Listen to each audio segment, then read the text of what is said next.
한국이 복수 대신 협력을 택했다. 그런데 이 선택이 더 위협적일 수 있다는 분석이 나오고 있습니다. 2026년 초 아시아 여러 국가가 한국산 함정, 항공기, 훈련, 정비, 현지 생산까지 묶은 방산 패키지 협력을 잇따라 검토하거나 서명했다는 보도가 이어지고 있습니다. 일각에서는 구매가 아니라 동맹화로 해석합니다. 단일 물품 수출이 아니라 기술, 교육, 운용 체계가 함께 들어가기 때문입니다.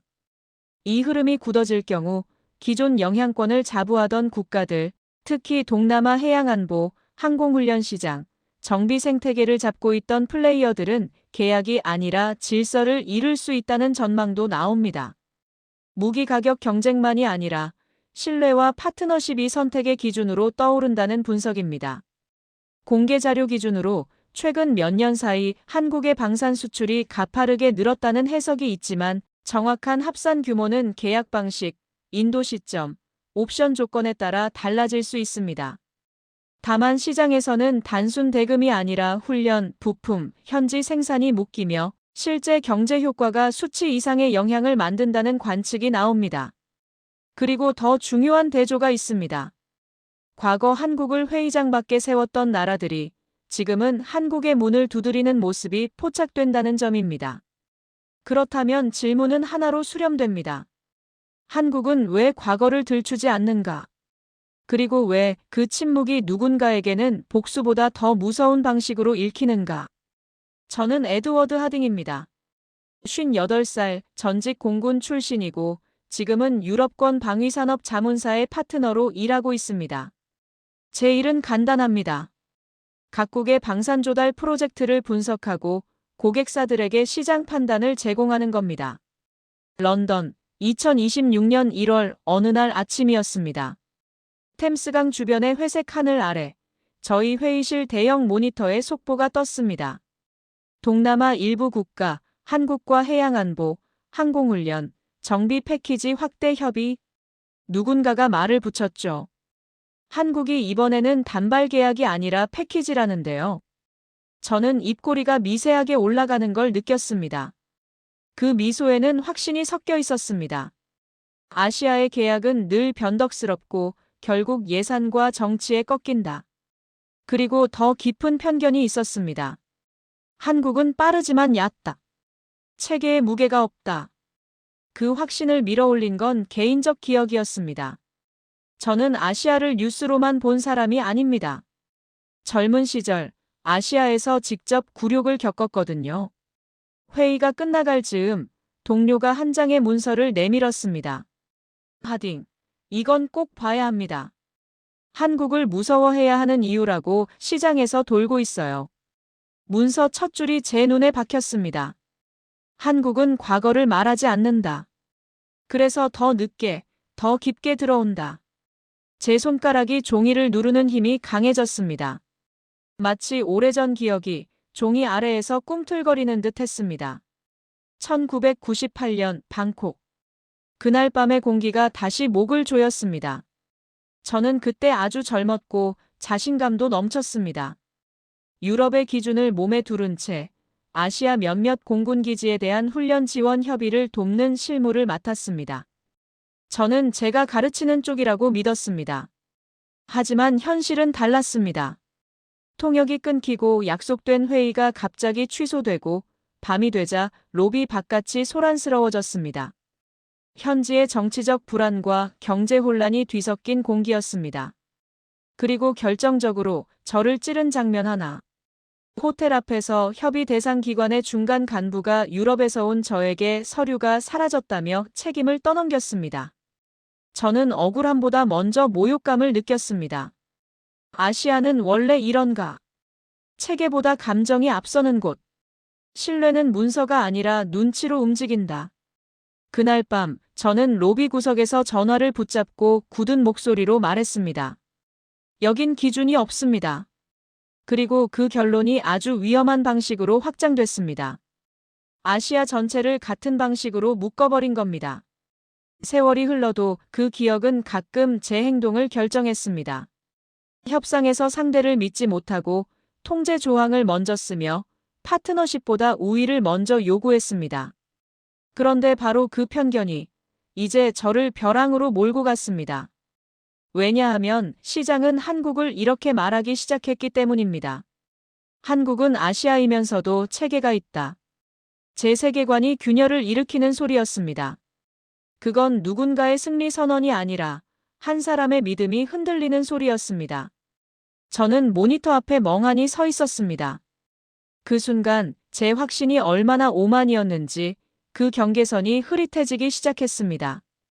방콕 외곽의 호텔 로비. 1998년 아시아 금융위기 직후였습니다. 저는 군복 대신 정장을 입고 유럽의 기준을 몸에 두른 채 들어섰습니다. 제 임무는 단순했습니다. 아시아 몇몇 공군기지에 대한 훈련 지원 협의를 돕는 실무였습니다. 저는 제가 가르치는 쪽이라고 믿었습니다. 그런데 첫날부터 일이 꼬이기 시작했습니다. 통역이 제대로 되지 않았고 약속된 회의가 갑자기 취소됐습니다.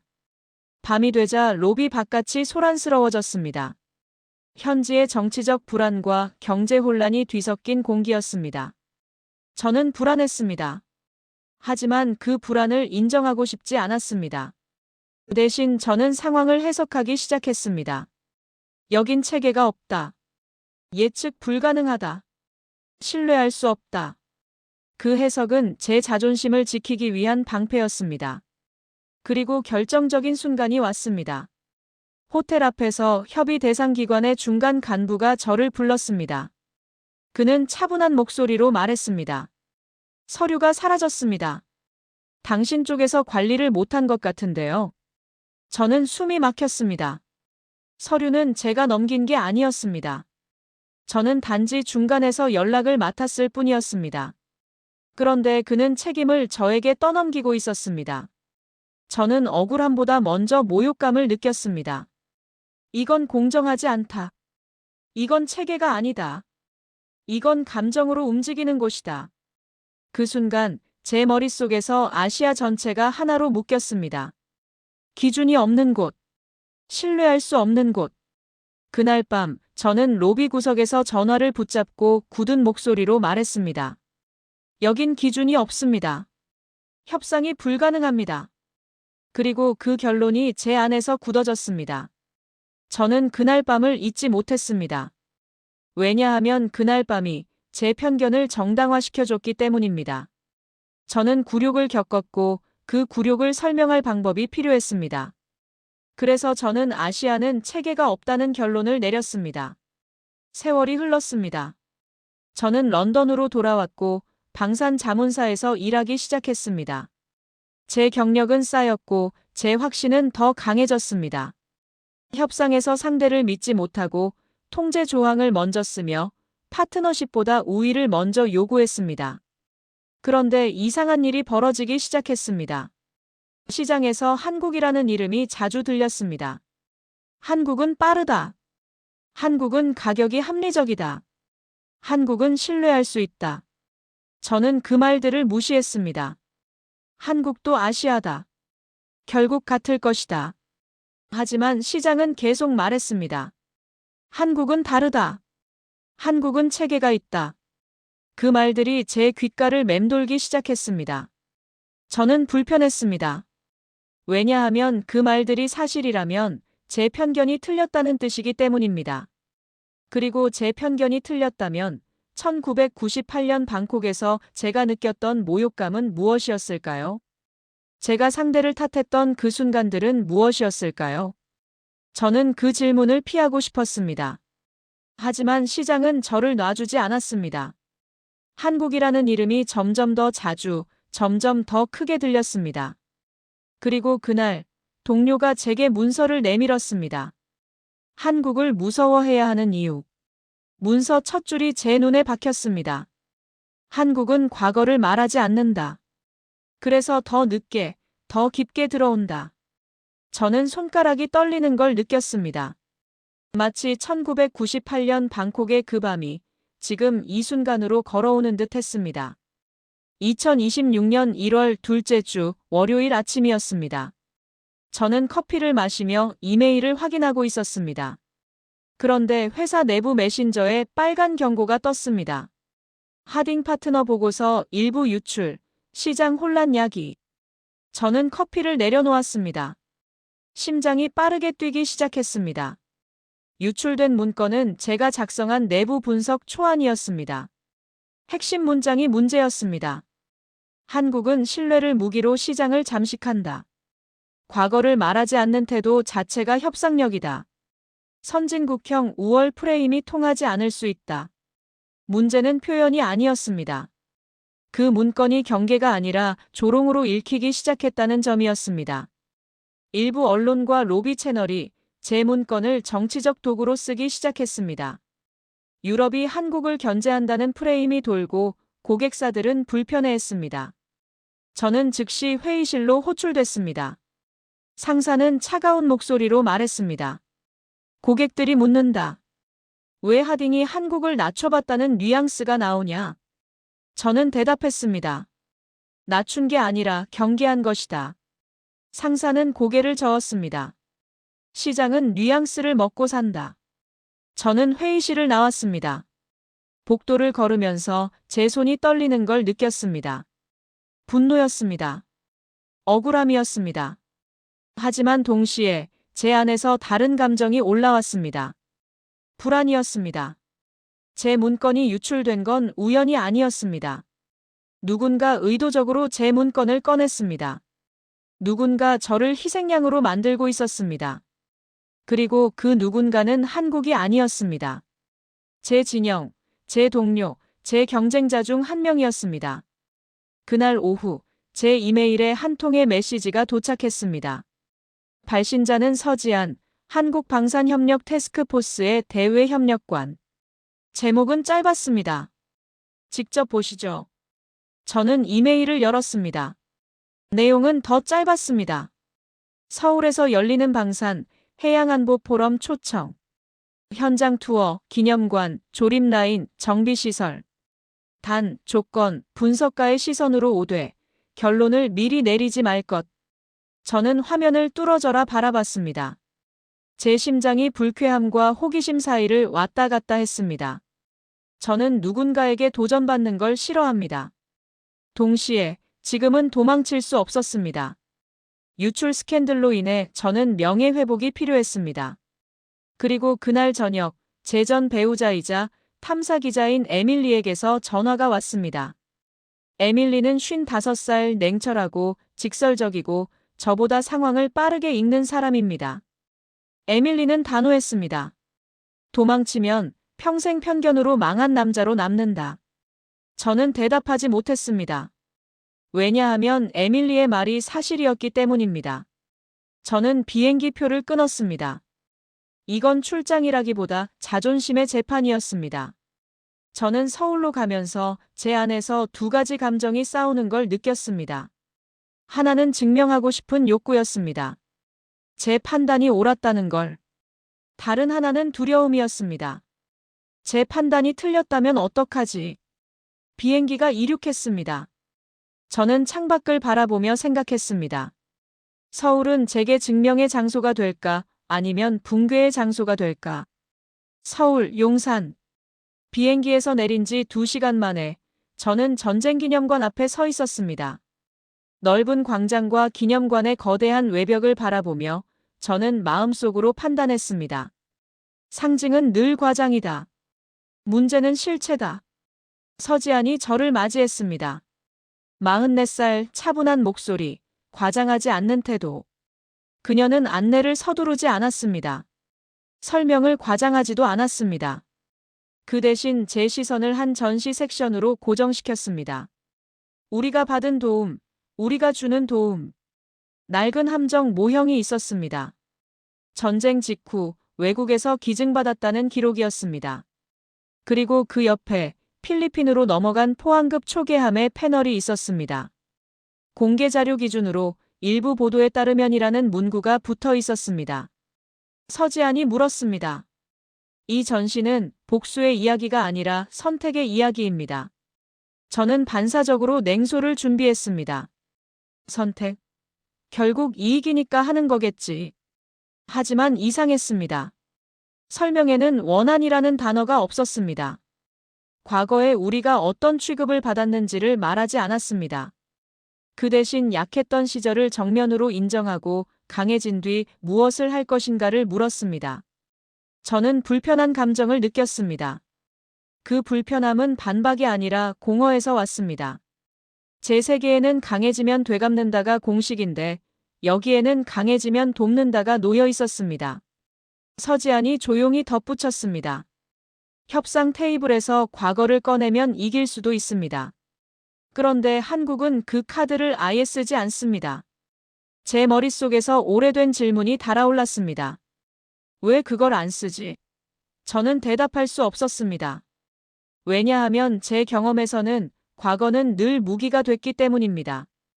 1998년 방콕에서 제가 겪었던 굴욕도 제게는 무기가 됐습니다. 저는 그 기억을 꺼내며 아시아를 불신했고 그 불신을 정당화했습니다. 그런데 한국은 그 무기를 쓰지 않는다는 겁니다. 저는 혼란스러웠습니다. 도덕인가? 아니면 전략인가? 만약 전략이라면 그 전략은 어디로 향하는가? 서지안이 다음 장소로 안내했습니다. 저는 그녀를 따라가면서 제 안에서 무언가 흔들리는 걸 느꼈습니다. 제 확신이, 제 편견이, 제 세계관이 균열을 일으키기 시작했습니다. 전시관을 나오며 저는 뒤를 돌아봤습니다. 낡은 함정 모형과 새로운 함정 패널이 나란히 놓여 있었습니다. 그 사이의 거리는 몇 미터에 불과했지만 그 거리가 수십 년의 시간을 담고 있다는 걸 저는 알 수 있었습니다. 그리고 그 시간 동안 한국은 과거를 말하지 않았습니다. 그 침묵이 지금 시장을 바꾸고 있었습니다.